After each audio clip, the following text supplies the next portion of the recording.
Around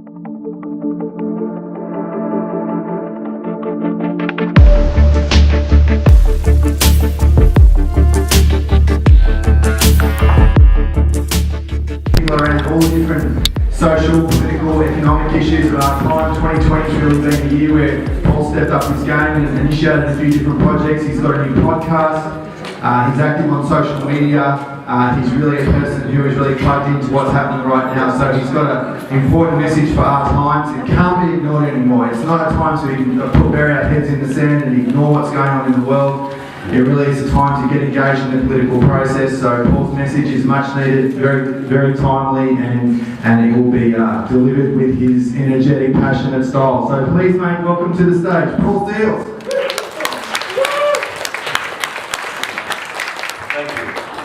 Thank you. So I'd like to begin today by first acknowledging our the traditional custodians of the land where this is being broadcast. And I'd also like to acknowledge our elders, past, present and emerging. So I'm going to be talking today about igniting transcendence. So we're going to be going on a little bit of a journey today, which is it's going to be super interesting. I've got some special guests and that sort of thing coming in. I'm covering a lot of ground, over 100 slides and videos in about 45 minutes. And Pane bet me that I can't go faster than him, so I'm gonna have a crack at that. So, igniting transcendence. Transcendence is the act of rising above something to a superior state, by definition. Transcendence comes from the Latin prefix trans, meaning beyond, and the word scendere, meaning to climb. So just to create a little bit of context for you and my background about how I got to be in this point in time and my journey around this, just to give you some context. So I spent 9 years in Dubai, in the Middle East, based in Dubai, and running projects, being involved in project management, and had a lot of experience, and it was fascinating for me to be in that environment and look at like what was happening in the world, particularly in Australia, removed from that. And the interesting thing about that is what I learnt was the fact that the path isn't a straight line. As many would know, the path isn't a straight line, it's a spiral. You continually come back to things you thought you understood to see a deeper version of things. And not only in relation to that, but because for some of us that have been around a little while, that you actually get to see there's patterns that emerge. So I'm going to touch on this particular event. So it's like post 9/11, and I read this book by Scott Ritter, who wrote about the narrative and gave all the reasons why there could not possibly be any weapons of mass destruction in the Middle East. They said that they had destroyed all the weapons, that they said they have the chemical weapons had no potency anymore, and they also had the mass surveillance to be able to see all the data. They could see a packet of cigarettes on the ground and tell you what type of packet of cigarettes it is. So they had the surveillance and the technology to be able to do that. So I got involved with the Occupy movement. Does anyone remember Occupy movement when it happened in 2011, October? Yeah. So it's where the We Are the 99% came from. That's where it's edged into our consciousness now, where the 99 versus the 1%. It's actually 99.9% versus the 0.01%. But that's where it came into be. So I got involved with the Occupy movement and learned a lot of things about that, including the fact of looking back in hindsight, and I'm sort of sharing some of this because it's a little bit of a precautionary tale for about what we're about to come in and experience at this point in time moving forward. And looking back on Occupy Wall Street, or the Occupy movement, which happened in 2,000 cities all over the world, which was, it was an amazing rising of consciousness, and a lot of people got inspired and got involved, and we're talking about all different things that were important to them, including world debt and genetically modified foods and water fluoridation and chemtrails and all those things. So it was multifaceted. But what we learned about that event in hindsight is, and the reason why I'm sharing this is there's also multiple agendas that are involved, and the research has shown that people like George Soros were involved with funding the Occupy movement, and through campaigns like Adbusters and the Open Society Foundation, which really it was a social engineering program So they create social engineering programs. I ran this, who knows Sasha Stone?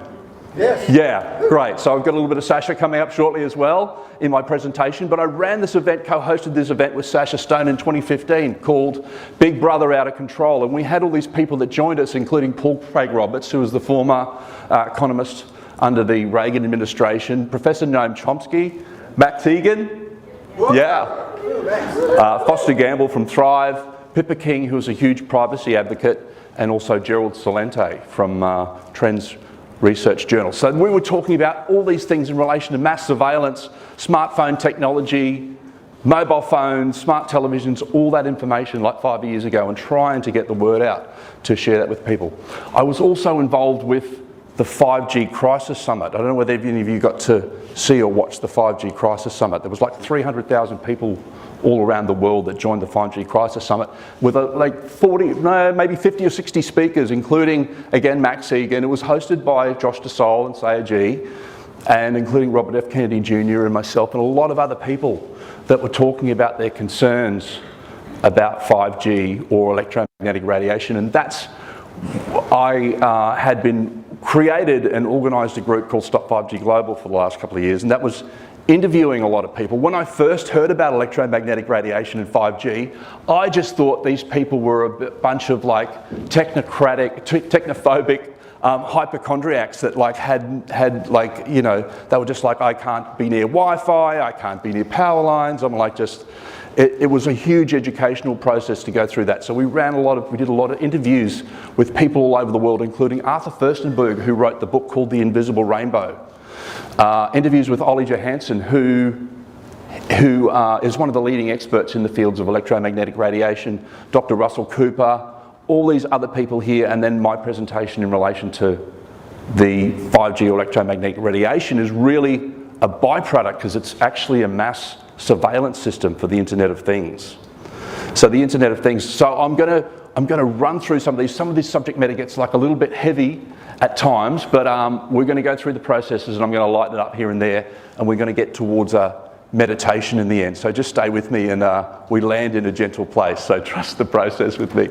And so all these people were talking about these things, including building biologists that were talking about the rise in percentage of cancer rates and infertility and miscarriages and all that sort of stuff. So the thing is, it's still very early days and we haven't caught on it yet, but we really want to educate people about minimising electromagnetic radiation exposure as much as possible, even if it's in getting in the habit of not putting the phone near your head, not having Wi-Fi turned on when you need it, hard cabling, all those solutions that are provided. So as Anthony mentioned, we also run a podcast called Messages from the Underground. So we run across those platforms like YouTube and all the podcast platforms to educate and have conversations, have uncomfortable conversations about some of the stuff that's not being spoken about, particularly with what people are dealing with their mental health and that sort of thing that's happening at the moment. But also all the people are realising and waking up now to the fact that they cannot rely upon any of the mainstream media narrative at the moment. It's becoming clearer and clearer and more transparent as time goes on. So what's happening?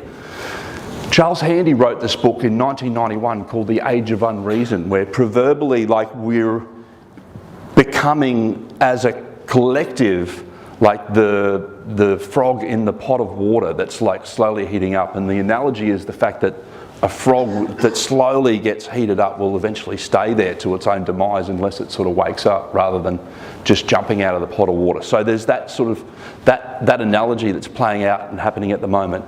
But also the people are majorly getting gas, is lit in the word? Gaslit?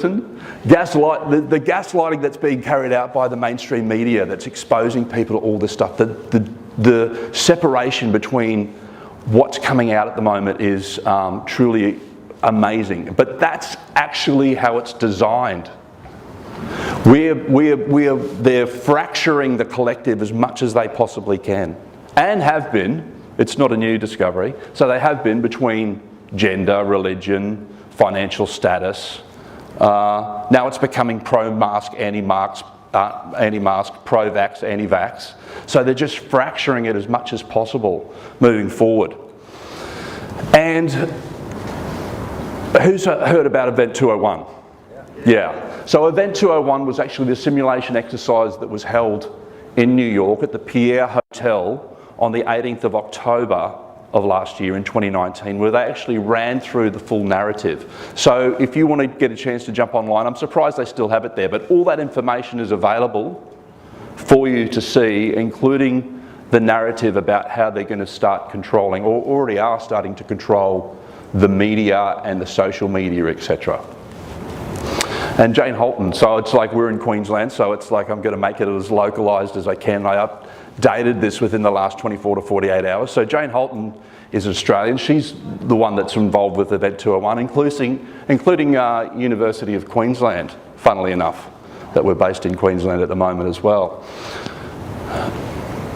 So, the World Economic Forum. So Klaus Schwab, the part of the agenda for that, I don't know where my previous slide there's gone, but for anyone that's been tracking what Klaus Schwab has been talking about in relation to what they call the Great Reset, they've got their definition of the Great Reset, we've got our definition of the Great Reset.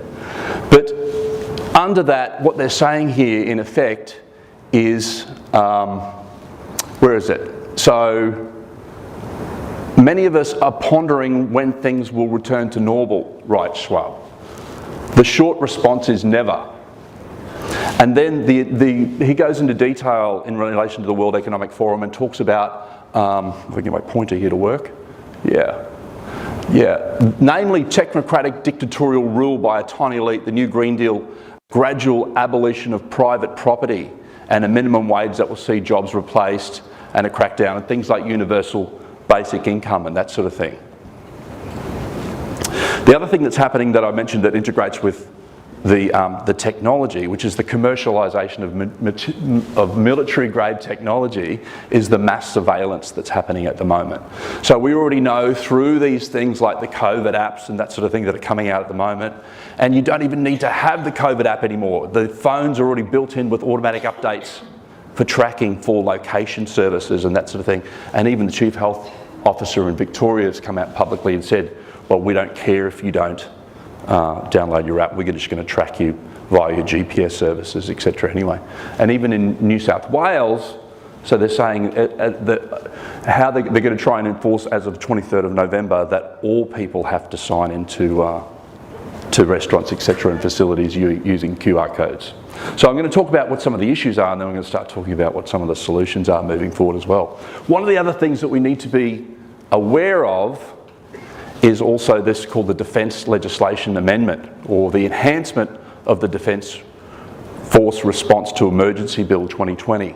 And basically what that allows them to do is give foreign forces the ability to be able to have occupation within the country, which is Australia, and also make them immune to any issues that might be arising, anything that they carry out.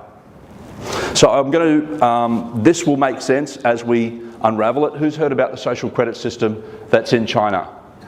Okay, so this is a little bit of information. This is a short video.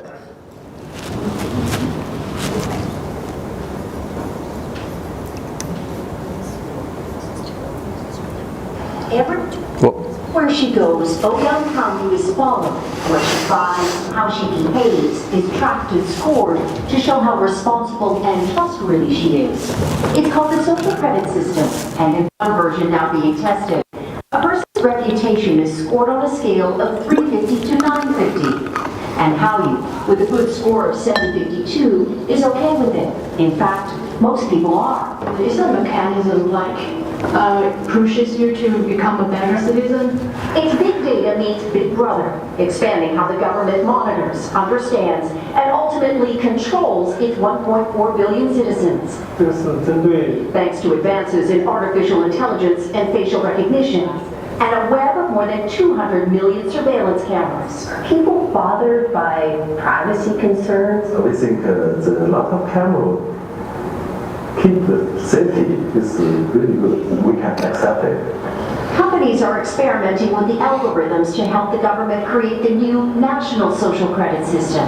The government also has pilot projects. In one, citizens are required to do hours of unpaid work to get benefits, and scores are docked for things like littering, a messy yard, gossip, even jaywalking. Video of offenders is shown on the local news. And information collectors like Joe Aimee are paid to report on their neighbors. Her quota, 10 entries a month. Like the man who carried a drunk person home. A good deed, she says. Good social credit gets rewarded with perks like cheap loans and travel deals. But a bad score means public shame and worse. Wang Weijun lost a court case and didn't pay. Now he's on a government blacklist. I can't buy airplane or train tickets, he says, and the list goes on. Being discredited makes it hard to get a job or put kids in top schools. The social credit system will go nationwide next year, and few here are willing to criticize it. Something that may pose a risk itself for a bad score and the life that comes with it. Janice McIntyre, NBC News, Beijing. So that's the social credit system. Whoops, I don't know why that's. Yeah, so that's the social credit. But people say that's China. But a lot of people don't realise that the social credit system has been implemented and trialled in most Western countries, including, if you read this article here, Australia has been preparing its debut to version the Chinese regime's high-tech system for monitoring and controlling its citizens. The new system on monitoring programs in Shenzhen, China, where the Chinese Communist Party is testing its social credit system. Officials of the Darwin Council travelled to Shenzhen to have a chance to see exactly what their smart technology works with before being fully rolled out. And then down the bottom there, which gets cropped, it's constructed using poles fitted with speakers, cameras and that sort of thing. So most of the Western countries already have tested and trialled these social credit systems and that sort of thing at the moment. So the irony of the fact is that we're in this lockdown at the moment, and everyone's spending so much time at home or working from home and using their data, which is just completely being harvested at this point in time. So we get involved with educating people around privacy and not basically being under surveillance, which seems to be becoming more of a challenge than ever before. So, in relation to what people are doing in relation to COVID testing, etc., I don't get too much involved in conspiracy theories as such, even though that I know a lot of friends that are, but I try and stay with what's happening with the facts. But all the indications currently are at this point in time that they're actually harvesting DNA samples from people. And that opens up a whole new conversation about what are they doing with the harvesting of the DNA and the DNA profiling, but the question really is, who owns that data and what are they doing with it and how secure is it? And this was out a couple of years ago. Even banks like HSBC Bank were saying that your DNA will be your data. So if you look for it, there's patterns and information that's leading that way. So some people, I won't ask who has, but some people have gone about getting their genealogy done through Ancestry. I've traced my genealogy. I've had private DNA tests done, but companies like Ancestry.com were doing DNA tests for, I think, like $50 or something. And the real retail price on getting a DNA test is about $300. So Ancestry, which grew from a genealogy tracking tool, is offering DNA tests for a number of health conditions, reached a deal acquired by Blackstone, which is an investment company, an investment fund, for $4.7 billion to buy all that data. So that's in relation to the DNA stuff, but just talking about this in relation to the tests themselves and how fraudulent they are, the PCR test is being used for COVID involves the cycling function. The more you cycle the test material in the lab, and this has been verified by other doctors that I've had the conversations with, the more you test the material in the lab, the more people test positive for COVID. If you cycle a test material 60 times, every sample tests positive for COVID. If you cycle it 10 times, no one tests positive. If you cycle it 30 times, some test positive and some don't. This means all of our corrupt governments have full control of how many people test positive, depending on how many times they insist the test material be cycled. They pick this test purposely so they can upregulate or downregulate the pandemic at will. So when you realise that COVID testers aren't quarantined after coming into contact with those who test positive. So the thing is, for anyone that has any sense of intelligence, like questioning the narrative that's going on at the moment, it's interesting what's happening as a collective or even as society is the fact that we know it's not right to discriminate against race. We know it's not right to discriminate against gender. But the new frontier and still the ground that we're breaking, particularly for many of you here, is the discrimination and the prejudice that gets exposed against people that are alternate thinkers. And I know many of you have been exposed for that. So I commend you for like what it has to take the courage to be on this part of the journey and to stand in your truth for what's right. So anyone saw this? Elon Musk did a tweet 2 days ago. Who saw this? Elon Musk, something extremely bogus is going on. Was tested 4 times yesterday. 2 tests came back negative, 2 came back positive, same machine, same test, same nurse. So Elon Musk, it's interesting. There's hope for us yet. But I should also say that governments always, they're out to contribute whatever they can. Here's a bit of advice from the Canadian government. Dr. Tam now suggesting all Canadians practice holding their breath for extended periods of time.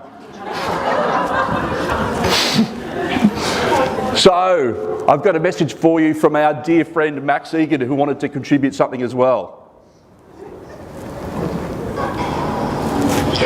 We are right now living through one of the most important times in human history. The world is changing. It's changing because it's being restructured around us. We're in a time of great crisis, but with the great crisis also comes a great opportunity. With everything that the system has done in the last 12 months on the back of this fraudulent pandemic that has been forced on everybody, which is simply a tool, an excuse that's been used to lock the entire world down into a surveillance state, comes a great opportunity with all of this, folks, because now the mechanisms have been laid so incredibly bare. The lies of the media, the complete biasness of the media, the confidence in the political system and in the media and in this society that these politicians have been running in general has reached an all-time low. At last it has exposed itself and the mechanism has been laid bare. All the things we've been talking about and warning people on for years, well, they've come true. It's no longer a conspiracy theory, folks. It's now an obvious conspiracy fact. But through this comes a great opportunity for the human race because we are now about to enter into the greatest spiritual test that we've ever faced. And this is what we came here to do. We came here to discover who and what we were and who and what we are and to realise our power and our potential that we have. And the key in all of this is that the governments have never taken any power from us. It's just that we've given it away. All we have to do is reclaim it, and the way to reclaim it is to remember who and what you are and to stand in your spiritual divinity. If we do that, we can change the world very simply. And as I said, folks, the mechanism is now laid bare for all to see. So even though the future that the politicians are attempting to create is a very dark future, it gives us a huge opportunity to step into our divinity and to create something completely different by simply remembering ourselves. And that's what this is an opportunity to do. In Lakesh. Yeah. So here we are. So when all your normie friends become conspiracy theorists, I'm so proud of you. The thing is, it's those are some of the things that are happening, but it's not so much the government that I'm sort of concerned about, or that we shouldn't be concerned about. What's the major concern at the moment is that what we call the normies, I don't want to call them sheeple, that's too derogatory, but the normies, the people, so for some of us that have particularly been around for a while, we've been unravelling for a while. We've been through our dark nights of the soul, and we've awoken gradually over a period of time. Mine was when 9/11 happened, and I pretty much unravelled out of that. But the thing that really sort of concerns me is the people, like the public, as the masses start to unravel. You know, we've got to start stepping up and to be there for people, because there's going to be a lot of anger rising. As people start to wake up collectively, there's going to be a lot of anger that comes up. And yeah, so it's like the diving. Anyone that's been diving has the analogy: if you ascend too fast, you get the bends. You know, it's very similar to that. For people that have been unplugged this year, it's unraveling for them too fast at the moment. So back to igniting transcendence. Just to create some context for people as well, and I know a lot of people I'm preaching to, or I'm having the conversation with some of you that are far more capable and experienced than I am in this area, but just maybe even also for others. So to create some context for you around that, anyone that's done any detoxification or fasting, or anyone that's had any experiences with plant medicine and that sort of thing, as well as I have had experience with plant medicine, is that if someone didn't explain to you the context that before you start fasting or when you're doing a detox, you're not going to feel really well, or that if you're doing plant medicine that you're going to be purging. If no one created that context for you and you just took the plant medicine and you wouldn't know what's happening to you. So it's creating the context for people that what we're about to experience is meant to happen and it's going to be okay. So in relation, what I mean by that is creating the presence around that. So for some of us this year particularly, we've had the experience of spending time by ourselves or with ourselves. Had the luxury of that we haven't had the luxury of doing that previously, maybe even for lifetimes. And that's what's really happening and getting activated for people at this point in time. That's why because we're in Queensland, and in Queensland, for example, there's like 8 people that have died with COVID and like 800 people that have died from suicide in Queensland this year, which is absolutely abhorrent. But the fact is that people are really being challenged to be with themselves or face whatever they're facing at this point in time.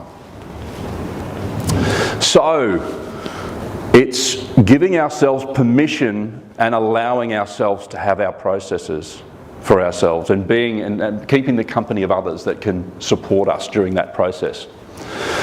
As Anthony mentioned, I've had a background with protest as well. It sort of felt good at the time, but I don't actually know whether it achieved a lot in context.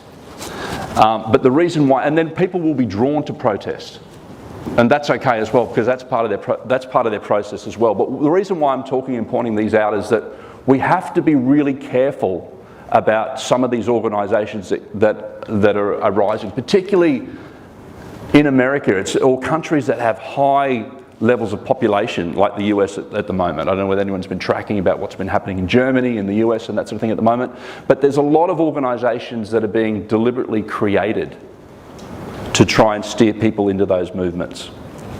So just to be aware of those. So in relation to politics, I voted for the first time in 20 years recently. And not necessarily because of the fact that I think it would contribute to anything, it was just that there was a lot of people stepping up. And I couldn't be a hypocrite and not be. There's people doing amazing work in some outside of the 2 or 3 party systems in relation to IMOP, the Informed Medical Options Party, Great Australia Party, Health Party Australia, Australia One Party. There's a lot of people stepping up. So for any of you that are feeling that way inclined and drawn to that, it's not necessarily about winning either. It's for you to be able to step into leadership and be able to create with other people and get the training and development of and the platforms that the political process creates for you. And we are going to need a new wave of leaders coming forward to replace the old ways. So just mentioning about controlled opposition. So be conscious of controlled opposition groups. They're deliberately being created to steer people into them. So as one of the speakers, I can't remember who it was, mentioned previously, we are going to need to get ourselves as clear as possible, because what's happening with the technology and artificial intelligence, etc., is that we've got to stay as clear as we can, because it's going to really be our intuition that guides us, that has us navigate this successfully. Just while we're purging the rest of the stuff about politics as well, for any of you that have been tracking it, Bill Heffernan in Australian politics in the inquiry exposed the fact that there was 28 high-profile judges, politicians and ranking officials, including a former Prime Minister of Australia, that was subjected to the police reports for suppression of pedophilia. And why they're allowed to have suppression orders for 90 years is beyond me. It's my grandfather went to Christian Brothers and was sexually assaulted, sexually molested, or whatever you want to call it. He hung himself when my dad was 16. And if you find a lot of these people that are really stepping up at the moment, the wounds, and we're here to heal intergenerational trauma, not just for us, but for our ancestors as well. So he exposed all that, and there's other good people, politicians like Andrew Wilkie, doing great work. This is in the last week, he's put forward a petition to release the suppression orders. So what I'm saying is we have to be prepared for the ugliness of about what's to come out, to allow that to be exposed, to shine the light on the darkness around that. So yeah, check that out. That's been tabled in the last week. So this group's really progressive, so I knew I could talk about this. So what are you going to do about it? It's only a two-party system. You have to vote for one of us. And as Anthony mentioned, I've been speaking at a lot of events previously, for a long time, particularly this year, but right back as far as 2012, I think I started. And I've been speaking at a lot of events, and there's information there that suggests that some people have the theory, and we also ran a podcast on this as well, is Earth under invasion by an extraterrestrial force with human collaborators. And I've spoken to a couple of events, and one of the organisers at one of the events said, you can say the F word and you can say the C word, just don't say the A word, because it freaks people out too much. Yeah, so it's not very spiritual, but anything goes in 2020. So what I wanted to mention as well, Anthony mentioned in his amazing opening address as well, that you can get bets, you can still place bets on Trump versus Biden. That's still open, and it's open and paying 12 to 1 for anyone that's interested. So if you've got any information about that, I'll gladly share that with you as well. So health and well-being, us getting ourselves as well as we possibly can. Greg mentioned in his speech, he talked about his Buddha belly, but I actually had a literal one. I had a literal Buddha belly. But that is, people think that fat makes you fat. It's actually sugar that makes you fat. Just so much alcohol. 105 kilos, and that's me down to 85. But I had a healing and health crisis as well. So I think Cindy or someone mentioned about heavy metal toxicity as well, and that's what I was dealing with, like heavy metal toxicity. So I had to do a lot of detoxes, and as we do detox, we actually feel worse for a while, and had all my fillings removed and all my root canals and all that sort of stuff. So encouraging you all as much as possible to start moving in that direction if you haven't done so already. And I know it sort of seems overwhelming, and there's bills, and it cost me more money to get them taken out than what it costs to get them put in. And that's the weird part about it as well, but to just start moving in that direction. So yeah, this is the card that I drew last week. It's time for cleansing and detoxification of the body and mind. So supporting and nurturing ourselves as much as possible. So spiritual practices, I've been speaking about this in our podcast and some of our events as well, is that if you look at what's happening, not just here, but this narrative is playing out right across the world at the moment, but what's happened historically, the old saying is those who do not study the past are destined to repeat it. When a lot of these regime changes and tyrants and dictatorships came in, what they did was they immediately outlawed spiritual practices. So for any of you, we're encouraging people to start doubling down on your spiritual practices, whatever that is, whether it's meditation, whether it's prayer, whether it's sweat lodges, whether it's kirtan, like whatever it is for you, just to start doubling down on that at this point in time, even if you are restricted to the confines of your own room, etc. So encouraging people to do that. Grow food. I know we talked about this previously as well, but growing food is the most ultimate form of rebellion. For many people that can get back to 0 point of consumption as possible, And whether we know it or whether we like it or not, we're all activists in our own way. It really just depends on what we're contributing to and what we're spending our money on at this point in time. So, wherever you can, get into growing food, and don't worry if you don't have, like, join a community garden, find people that have properties that want to grow gardens, just like get into the practice of growing food. Again, it's not going to be so much in Australia, but I'm speaking into an international audience where they have huge populations and the global supply chains have broken down to the point that it'll take them a long time to mobilise again. And the main issue in a lot of those countries where they have high populations is really going to be supply of food and mobilisation of the food chains again. Legal action, you can do this, you can take legal action. There's some of this, Narelle kindly shared this with me yesterday, so there's people taking class actions at the moment. If this is your calling, move into this area and support this where you can. There's Serene Tefaha, I think her name is. She's running a class action out of Advocate Me. Been trying to get, she's been so overwhelmed I haven't been able to get in communication with her. So all this information is available if you're called into this area as far as class action is concerned. There's the Concerned Lawyers Network, so check those guys out on the internet as well.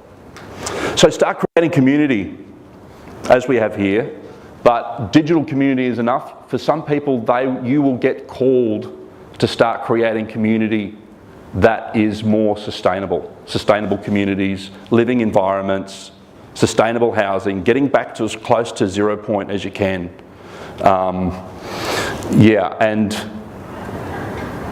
Just getting back to community as much as you possibly can. And some people will just, they'll be happy in a residential area. Some people are getting called to get right off the radar altogether. Some people are called to get away from EMF altogether. So if that's your calling, you should really follow your intuition to do that. Deprogramming. So I noticed that because I'm involved in this area, I have to try and monitor how much I get exposed. I watch TV for entertainment, factor when I'm watching the news, because you can read between the lines and actually find out what the agendas are if you watch the news. But it's important for many of us to step away from the technology as much as possible. I took a week away from technology about a month ago, and it was like the most amazing thing I'd ever done for ages. Just got out in nature and spent time on the beach and didn't look at my phone, didn't look at computers, any of that sort of stuff. So minimise as much of your exposure to television wherever possible, but also even social media. Social media is becoming like a surrogate artificial intelligence form of connection for many people. So yeah, I'm going to stay off social media for my day, for my mental health today, but also me. So it's like, it can be addictive because it's like, it's the convenience, but I realised how many times I've met people, even this weekend, and like I've been friends with them for ages and like conversing with them, and I didn't actually even know who they really were, So I'm going to talk about vaccine coercion, really. I know it's a sensitive issue, but I think we need to have these difficult conversations and talk about this stuff. But Rudolf Steiner was talking about the vaccine agenda way back, and I've told you that the spirits of darkness are going to inspire their human hosts, in whom they will be dwelling, to find a vaccine that will drive out all inclination towards spirituality out of the people's souls when they are still very young. And this will happen in a roundabout way through the living body. So if people want to choose to be vaccinated, that's their choice. But where I really start to get activated sometimes is when the removal of choice starts to happen. And we should all have a choice, and we know that part of this agenda that's playing out at the moment is multiple things, including mass surveillance and vaccine coercion. So it's really about supporting it, being aware of that, and getting your heads around what it is that you can do in a way to circumnavigate that. So how can it be that someone dies? How is it, I'll start that again. How is it that if someone dies now, doctors can assume it to be COVID, even without a test, but if a child dies within hours after a vaccine, doctors can't assume it to be because of the vaccine? Why is that? There's a lot of people doing a lot of work around the COVID, the vaxxed information and that sort of thing. You'll either be called to it or you won't, and that'll be your choice. But this is one of David Wenig's memes, and I've indemnified the vaccine companies so that if you are harmed or die, you can't get compensation. So why would you get vaccinated for something that has a 99 point whatever % recovery rate when there's this risk without any legal recourse? It just doesn't make any sense whatsoever. So even Ticketmaster, this came out in the last week as well, so this is pretty current. Ticketmaster says fans will need proof that they've had vaccine or a negative COVID test to to attend concerts and sports games when they return. So that got released, that was out of Billboard magazine. But then they came out and published this, which was really interesting because I think it must have been written by a lawyer. No, Ticketmaster won't force you to have a COVID vaccine. So they say here, we're not going to force you to do anything, which technically, if you read between the lines on any statements that are made, they're true and correct. The same as Scott Morrison comes out and says, we're not going to force you to be vaccinated, but we will stop you from getting benefits, we'll stop your travel entitlements, etc., etc. So when you watch the news, watch it, because they'll be saying things that are legally correct, but yeah, you've got to read between the lines on those things. But then they go on to say, but here's how it works. After purchasing a ticket, fans would need to verify they had been vaccinated, offering 1 year of protection, or had tested negative for coronavirus 24 to 72 hours before a concert or sporting event.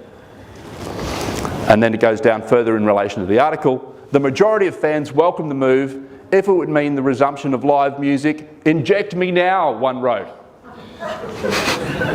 Honestly, I would do anything to go to a concert right now, added another. So yeah, do not consent.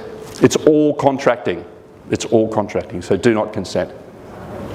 So in relation to privacy, we encourage, I coach clients around navigating this sort of stuff. We work with clients in relation to navigating this, and the huge part of this as well is in relation to privacy. Privacy was meant to be a basic fundamental human right, but as people like Edward Snowden and Julian Assange have brought to our attention, is that even Edward Snowden's quote is that a child or a teenager in this generation will have no concept of privacy whatsoever. So since the metadata laws got passed in Australia, we can pretty much assume at this point in time, unless you're using privacy or a privacy app or an encryption that, and a VPN, that any of your privacy is, any of your communication is no longer private. So text messages, phone calls, emails, internet browsing, all that information is all being harvested at this point in time. But then there's also another agenda. So this came out, this is also current in the last week. So breaking, the Austrian press reporting EU control of ministries have almost complete resolution on the table to ban end-to-end encryption on apps like WhatsApp and Signal app. So that's before the government in Europe at this point in time as well. So like watch this space about like what happens and under the guise of making encryption criminal activity. So banking, we also work with clients around banking. So, you know, everyone needs to pay with things with money. People have the conversation, spiritual communities, we shouldn't be money, it's just about exchange. But money, finances, currency is units of exchange. And a lot of people don't realise this either, and why I'm talking about this point in time is both Westpac and National Australia Bank were both bailed out by the US Federal Reserve, which happens to be also a private corporation, were bailed out in the GFC in 2009. Now, potentially what we're facing, because we've never experienced anything like this globally before, this massive contraction that we're about to experience is probably going to be even 10 times greater than what we experienced in 2008, 2009. So that's the reality, that's what's going to happen. Like, it's a deconstruction at the moment, it's unravelling. And it's meant to unravel, but we're just going to make sure that people are prepared for that. So it's going to, what we're about to experience is like a massive construction and deconstruction, and then it'll explosion. Then we'll go through a quantum shift in growth moving forward. So a lot of people don't realise this either. Having information about it happened in October, November 2014, the G20 in Brisbane. If people remember back to then, they passed what they call the bail-in laws. Now, the bail-in laws, what that means is effectively that the bank can consider all those people to be shareholders of that bank, and what happened in places like Cyprus is people woke up in the morning and about 47.5% of their money got skimmed out of their bank accounts. So I know that sounds a little bit alarmist, but it's a possibility. So what we're doing was like working with clients and tell them, stay away from the big 4 banks. So if that's a takeaway for anyone, stay away from the big 4 banks. And if you're encouraging people to get back to community-based banks, and if you're working with a community-based bank, make sure that they're not underwritten by the big 4 banks. Because you'll do a search on some of those banks, have a look at who the majority shareholders of those banks are. So we work with clients with that as well. Yeah, that's it. So debts. So having debts are not bad thing, debts are good. You're just like encouraging people getting rid of any non-essential debts at this point in time moving forward. People should understand that when the Great Depression happened in 1929, it didn't happen all of a sudden. The bulk of it happened over 1929 to 1933, but lasted from 1929 to 1939.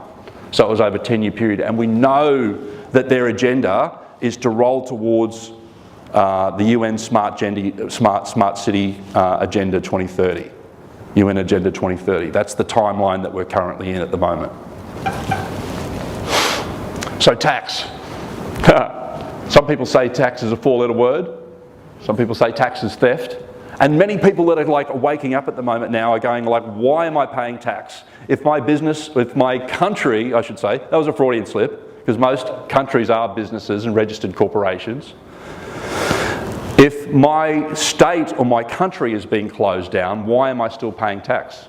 And that's an interesting question you should probably ask yourself. But some of these people in Italy had a response for their tax bills.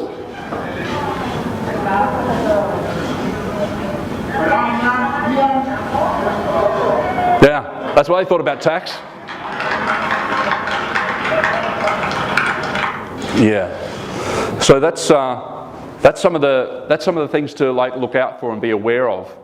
The positive aspect of this is that potentially this is also the greatest wealth transfer in history that's like before us. And all these guys, the technocrats at the top of the pyramid at the moment have known this.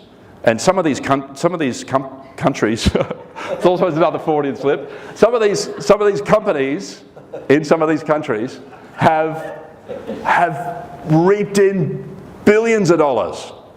And the technocracies that have talking about Jeff Bezos and Zuckerberg and those sort of organisations. But there are also these opportunities for us. And that's what we're really committed to, is having conscious community get out and then have them be positioned to be able to take advantage of that. So assets, getting across your assets as well. This is some of the stuff that we do with PSA, which is Paul Seils and Associates, work through people with some of these things in these different areas for banking, debts, mortgages, property, superannuation, cryptocurrency, and precious metals. When it comes to cryptocurrency, we're talking to people about cryptocurrency that is decentralized cryptocurrency, which means it's pretty much owned by the community. There's no banks involved. The cryptocurrency conversation allows us to be able to transact directly with each other without having third parties involved. There is an agenda currently, which part of the agenda, not only the lockdowns and the debt, the massive unrepayable debt that countries and states will have to sell off a lot of their assets to pay the bills for the interest on what's being created, but there is also an agenda to roll out fiat digital centralised currencies. And even these people have come out and said publicly that they have the ability to be able to track, trace, monitor and confiscate digital currencies. So that's something that we are educating people about and getting around that as well. So cryptocurrency, this is the Bitcoin chart, for example. I know that I've been talking to a couple of Bitcoin enthusiasts here. So Bitcoin has had an amazing run. It's highly volatile because it has been volatile, and it takes a little bit to bend your head around cryptocurrency. But this is like the shift between the generation that didn't want to deal with ATMs and just wanted to go into bank to deal with their money. But it will evolve into digital currencies, but as long as they stay decentralised, that's the main thing. Here's Anthony. I stole one of Anthony's Facebook posts. So we talk to people about precious metals, and that's certainly something that people need to take into consideration. I know that some of you do have some precious metals, and I've traded my way in and out of precious metals as well. So Anthony here, he was like talking about, this is him in October 25th last year. Was it last year or this year, Anthony? Last year. Last year, yeah. So a 400 ounce bar is now worth $1,065,200. That's an increase of $185,200 in just 12 months. So precious metals are definitely a hedge against inflation. But the thing is, it's not necessarily the price of the metals that are going up, it's actually the devaluation of the currencies. Because what's happening is Australia will like move into what they call negative interest rates, where that'll cost you money to have your money in the bank. And yeah, it's actually the devaluation of the currency that's happening at the moment. They've said that they're going to be what they call quantitative easing. Quantitative easing is basically them saying they're just going to print money and just put it in, type it into the computer. $100 billion for Australian economy. So inflation is really like another indirect form of taxation. Superannuation, so that's something that people need to take into consideration as well. Have a look at your super and find out where it's at. And like, consider getting involved with your own self-managed super. So self-managed supers is something you consider as well. People will tell you you've got to have $100,000, you've got to have $500,000 to have self-managed super. It's a load of rubbish. Some of the clients have like started with like whatever they've got in industry super funds, rolled it in together, and they've multiplied their superannuation by like 10 times in the last 2 years. So and people can work together and create, you know, super funds together and all sorts of stuff. That's all. You can log in and watch your super. If you've got cryptocurrency, if you've got precious metals, you can log in anytime and have a look and see where your stuff is and check it out for yourself. So yeah, that's what we do, is we help people turn anxiety into opportunity in all those areas and coaching them around privacy and banking, debts, income streams. People need to start looking at diversifying into other multiple income streams and having a look at property and your self-managed superannuation. So what we're doing is for people, any of the clients that are here or prospective clients, we're offering 30-minute complimentary consult calls for people. And also if you can jump online, if you go to paulseils.com, you can see our website there, and you can book in a 30-minute coaching call. So if you want to talk about coaching and what your circumstances are and how you're dealing with that, or if you want to find out how you can put 12-1 on Donald Trump still winning the election, that's not getting called by the Electoral Council until the 14th of December, by the way. And so if you want to find about that, or if you book a meeting, or if you just want to, I'll give you some like $10 worth of Bitcoin or whatever to get started as well, so you can start educating yourself about that. Whoop, I think I pressed the wrong button there, Anthony. Here we go. So I know I've only got a couple of minutes left. I've got Sasha Stone kindly contributed something for you here as well, exclusively to Paradigm Shift.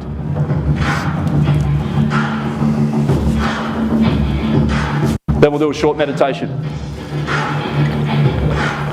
Greetings, friends. I just need a bit of volume. Thank you for inviting me to say a few words. Not going to patronize anyone with suggesting how any of us navigate through the insane proposition of the status quo right now. Other than to say that the way I've chosen to do it is to stand in pure truth and right action, and to move fearlessly on the surface of this earth, causing no harm, loss or injury to another living soul. And that, of course, to those of you who understand the language, is what natural law is all about, which is to say universal law, which is to say God's law, which is to say your divine nature. So just sitting in that default within the synthesis of the human heart and mind, and being fearless in our pursuit of our own hero's journey, our own noble journey, That's what we should all be fixated on.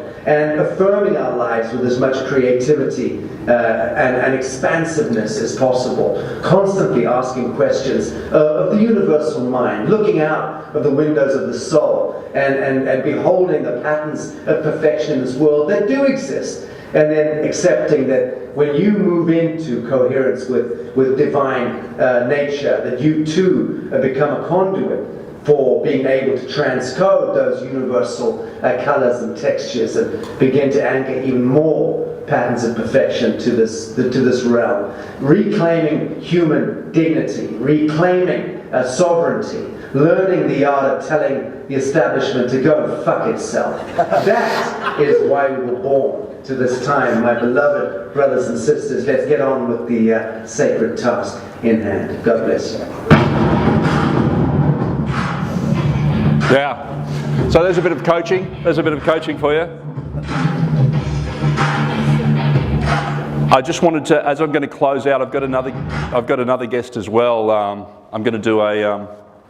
It's a quasi meditation. He's spoken word. So Max Egan and Sasha Stone and also Garrett Laporto have kindly given content for us here today for Paradigm Shift as well. I don't know whether anyone knows of Garrett Laporto. He's huge in the States, the Wayseers Manifesto, if you've seen that. But I just wanted to mention in closing as well is that there's a special date coming up. There's a special date coming up on the 21st of December 2020, and that's for the activation at Uluru. And I know there's a lot of us.